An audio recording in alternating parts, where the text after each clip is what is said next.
la comunicación con Yanila Losco, licenciada en Comercio Exterior, por el tema dólar en baja. Muy buenas tardes, ¿cómo le va? Alejandro Flores, saludo. ¿Cómo está usted? ¿Qué tal, Alejandro? Buenas tardes, ¿cómo le va?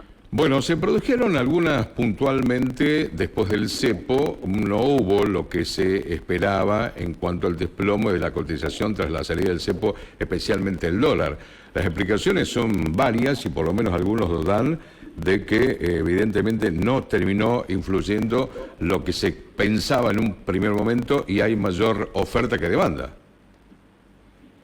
Sí, a ver, hay varios factores que parecen haber confluido para que esta situación de un tipo de cambio que prácticamente está, en el caso del mayorista, siempre hablando, ¿no?, está prácticamente igual que antes de la flexibilización de todo lo que es el acceso al tipo de cambio. Y en ese caso tenemos, por un lado, las liquidaciones del sector agropecuario.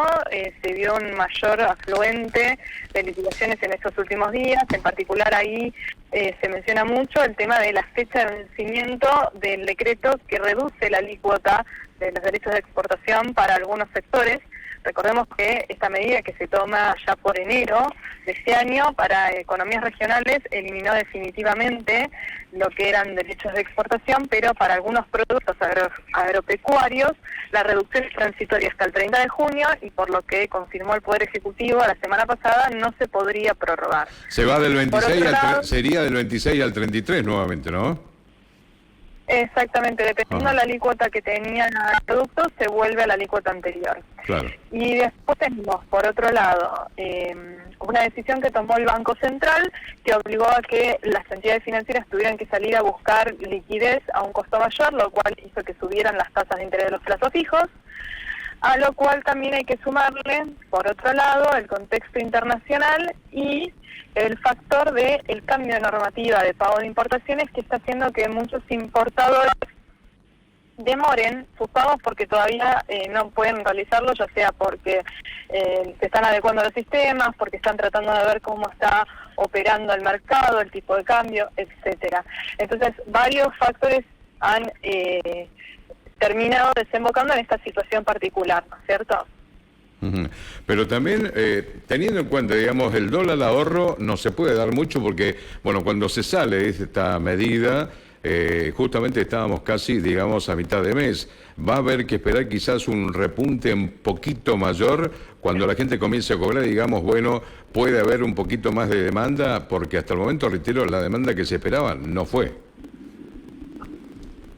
A ver, en general a principio de mes se suelen desarmar posiciones en dólares más que armar posiciones, porque particularmente las empresas desarman posiciones para tener que efectuar lo que serían pagos corrientes. Entonces ahí habrá que ver cómo se da el equilibrio entre el tema de posiciones y algunos posibles ahorristas que puedan destinar parte de sus ingresos a lo que sería la demanda de un dólar para atesorar. Pero también hay que tener en cuenta que cuando uno mira, no hay un informe todavía oficial del Banco Central de cuánto se operó, ¿sí? Claro. El cambio del régimen de importación también que ha establecido el gobierno, que antes era de 30 días y ahora recortó a 10, también puede estar influenciado por este tema de la baja del dólar. No recortó a 10, recortó a pago contra, se puede pagar apenas se nacionaliza la mercadería. Ajá. Y con respecto, era lo que yo le mencionaba, que muchos importadores todavía no están pudiendo pagar estas operaciones porque esto es para las operaciones nuevas, claro, o sea, las operaciones que se oficializan a partir del 14, y además de que muchos todavía no tienen los sistemas, las entidades financieras operativos para poder hacer los pagos. Entonces están en un proceso de readecuación. Suele pasar que cae la demanda por parte del pago de importaciones cuando hay cambios en los sistemas, ¿sí? Eso es normal. Claro, lo que yo estaba entendiendo, creo que entendí, que cuando dijo Caputo que iba a salir del clavo de 1%, que iba a salir de eso también, hubo como un estoqueo fuerte, digamos, que se dio hasta el mes de abril, justamente para evitar ese tipo de problemas. ¿En qué sentido un estoqueo fuerte? La gente, los importadores especialmente, que terminaron comprando mucho más dólares en ese momento para tratar de evitar el crawling que se iba a dar justamente, que anunció Caputo del 1% que se iba a salir.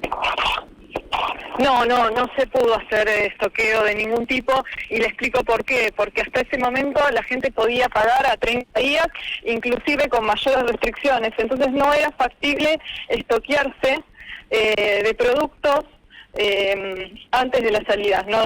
La medida se anunció un viernes y el cambio aplica a partir de las operaciones del lunes, o sea que todo lo que se oficializó hasta el viernes, o sea, todo lo que se ingresó al país hasta el viernes, quedó con el régimen cambiario anterior y se paga el tipo de cambio de hoy, o sea que no hay ningún tipo de beneficio en ese caso. Entonces responde a las señales que terminó dando el gobierno en el último tiempo, digamos, de que esto no iba a pasar, por eso el festejo que se sigue dando también, o por tratar de que el peso vuelva a ser algo más fuerte. Perdón, no entendí la pregunta, Mel. ¿Si me la puede repetir? Reitero, el gobierno había dado algunas señales cuando salía justamente del tema del cepo y dijo que evidentemente se iba a manejar en una fluctuación que va entre 1.000 y 1.400 pesos. Algunos están especulando, inclusive escuché ayer al presidente del Banco Central que decía que si llega hasta 911 inclusive lo va a sostener y todavía no van a comprar dólares. Eso hizo que muchos minoristas por ahí no terminaban comprando dólares por ese tema, porque digo, bueno, vamos a esperar hasta que baje abril para que intervenga el Banco Central.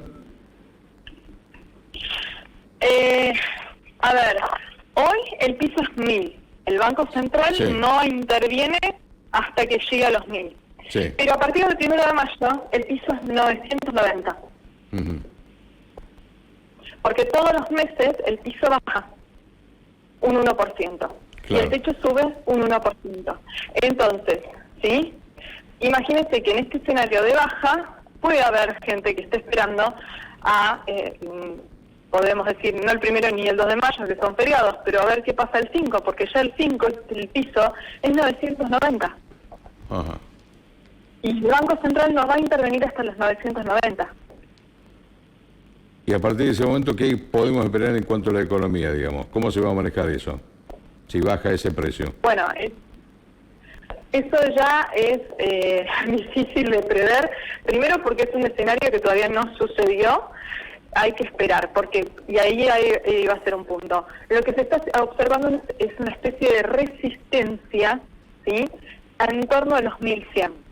Si usted estuvo observando ayer, el tipo de cambio operó mayorista en torno a los 1.080 y volvió a subir cerrando en torno a los 1.100, 1.120. Lo que entonces vemos es que llega un punto en donde, por más que quiera bajar, no logra llegar a dar el último saltito de bajar. Quizás porque encontró el equilibrio, en donde la oferta se corta y la demanda empieza a aceptar, ¿sí? Es lo que pasa cuando uno tiene bandas y el Banco Central no interviene. Se llega a un equilibrio entre la oferta y la demanda. Hasta dónde yo estoy dispuesto a vender mis dólares y hasta dónde yo estoy dispuesto a empezar a comprar. Entonces, antes de pensar qué puede pasar si llegáramos a bajar a 990, pensemos si el mercado va a estar dispuesto a negociar en 990. Claro. Porque ese es otro tema. Porque yo como exportador, capaz que no estoy dispuesto a liquidar en 990. Y hay demanda en 990, pero como no hay oferta, el tipo de cambio empieza a subir solo. Y ahora esta posibilidad... a pensar en esto. Claro, esto que ha incluido el gobierno nacional del 37%, las tasas de plazo fijos con un rendimiento casi mensual del 3,1%, muy cercano a la inflación, también puede influenciar para que mucha gente tenga su dinero guardado, digamos, en una caja. No sé si ya se ha incrementado en los últimos 10 o 15 días, pero ¿esto puede haber influenciado también? El Banco Central no lo estableció. El Banco Central lo que hizo es tomar una decisión con respecto a los pases. Eso es lo que yo le explicaba antes, de que los bancos vieron cerrada una posibilidad de buscar liquidez a costo bajo, entonces tuvieron que salir a buscar liquidez por otros medios, encareciendo el costo de esa liquidez. Y eso hace que los bancos tomen la decisión de subir las tasas. Recordemos que las tasas no están reguladas y que los bancos definen sus tasas, ¿sí? Las definen los bancos.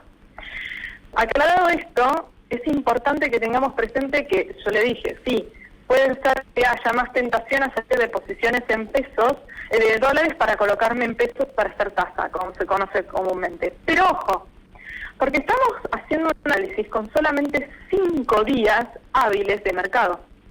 Porque parece que pasó mucho tiempo desde el viernes del anuncio, pero en sí, días de mercado, días operativos, tenemos 5. Lunes, martes, miércoles de la semana pasada, lunes de esta semana y hoy. El resto de los días no se operó. Claro. ¿Sí? Entonces, eso hace que tengamos todavía una visión un poco parcializada. Necesitamos más días que funcione el sistema para empezar a ver cómo responde, cuándo empiezan a operar de manera normal o más habitual o con mayor tranquilidad. Todavía hay cuestiones de la normativa cambiaria que se están adecuando, como yo le decía, los exportadores que están empezando a mirar el precio internacional, el precio de la cotización local, el tema de las retenciones, cómo se están moviendo las tasas. Mañana, por ejemplo, hay una licitación del Tesoro, ¿sí? Sí. Y eso podría ser que haya gente que abandone posiciones de dólares para posicionarse en la oferta que haga inversores que decidan irse a poner en esa licitación. Se renuevan más de 7 billones de pesos de deuda. Si hay gente que hoy está parada en activos en dólares, abandona esos activos y se va a ir a hacer casa porque le es más conveniente la oferta, mañana va a tender a la baja el tipo de cambio de vuelta. Entonces hay muchos factores que empiezan a operar. Otra, el Banco Central va a sacar una nueva serie de BOPRIA para que se puedan pagar deudas acumuladas de la anterior gestión. Entonces ahí puede ser que veamos también salida de inversores que estaban posicionados en dólares para resguardar el valor de lo que debían para poder adquirir este BOPRIAL y poder pagar las obligaciones a sus proveedores. La última pregunta que yo le hago con respecto al tema de los exportadores también, que en definitiva parece como que fueron, algunos dijeron que fueron extorsionados para liquidar el tema de la cosecha. En total se está hablando de casi 2.200 millones de dólares por ellos puntualmente, ¿no? Y con pagos previos que vencen en mayo y en junio, ¿o me equivoco? A ver, el tema de los exportadores con las retenciones, todos estamos de acuerdo que no tendría que existir retenciones. Ajá. En eso estamos todos de acuerdo. No debería haber derechos de exportación. Lo que se hizo fue una reducción parcial, es abrir una ventana de tiempo para tratar de captar dólares en periodo de tiempo corto, sí, obviamente, porque tengamos presentes que aquellos que hacen las famosas declaraciones juradas en el exterior les dieron 15 días, o sea, yo comprometo una vez, tengo que cobrarla en 15, tengo que ingresar el 95% de lo que voy a vender en 15 días, pues si no, no me hacen la reducción de alícuota. Y eso está vigente desde que se implementó la medida. Lo que se dijo del gobierno es no estamos en condiciones fiscales de extenderlo más allá del mes de junio, ¿sí? No podemos extenderlo para julio. Después quizás, no sé, nos sorprendan con una decisión de extenderlo, no lo sabemos. Yo creo firmemente que las retenciones no deberían existir, pero no solo para los productos agropecuarios. No debería haber retenciones para nada. No deberíamos tener retenciones. Inclusive hay productos industriales que están alcanzados por los derechos de exportación y no deberían tener derechos de exportación. En un país que necesita generar dólares genuinos, tenemos que ir a un sistema que nos permite eliminar todo tipo de derecho de exportación para beneficiar a los exportadores. Eso es definitivo. Muy bien, Janina, muchas gracias por este contacto con Canal 5. Gracias por esta información que nos ha brindado. No, gracias a ustedes, fue un placer. Muy bien. Hablamos con Janina Lojo con respecto al desplome del tema del dólar, por lo menos en una semana. Es cierto, fue corta, se manejó la Semana Santa, en realidad lo que se cotizó fue poco el tiempo hasta el momento, pero bueno, estamos esperando que siga bajando.